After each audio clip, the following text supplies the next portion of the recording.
Morning mga kawalwal. Amo na itong ika-10th harvest mga kawalwal. Grabe ulan rin street isa kasimana mga kawalwal. So atong paliya ang ubang toy-toy di kayo kalahos no kay wala may pollinator. So maura gini atong nakaya. So at least okay lang no, at least na.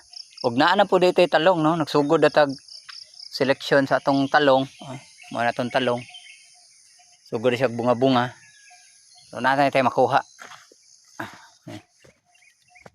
Muna mga kawalwal. So expecting din nato sa mga first fruit.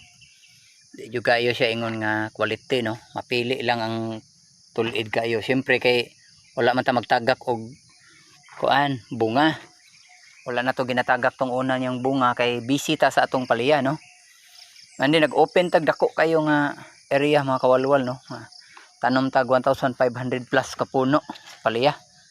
So si talong mao lang ni sobra 1,000 lang ni siya dala dito sa Picas area. Mao lang niya tong i-maintain sa talong no.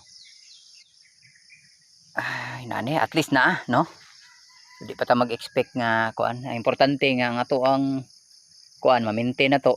So of course si punggos, grabe punggos diri mga kawalwal. Labi na ning ulan-ulan sa gunson ulan. Kusugay mga blight ana no, mga stem blight, mga fruit rot. May gani kay buyag di pa kaayo problema na to si cracking no. Wala pa jud tayo nakita na to nga nag-fruit crack ba na. Kaluyan pod taon. So ika-10th harvest ni nato no mga kawalwal sa atong Galaxy Max F1. May na lang natay kuan. At least nagsugod na to si talong. So si talong makatabang na ni. No kay kung moboylo magsugod na kita ni talong og kuan, mag-hire na tag duha ka tawo no. So atong duha ka tawo atong pangbayad na natin pangbayad si talong no. So at least maka volume tag production mga kawalwal. So salamat kayo dito lang ta taman mga kawalwal. Salamat.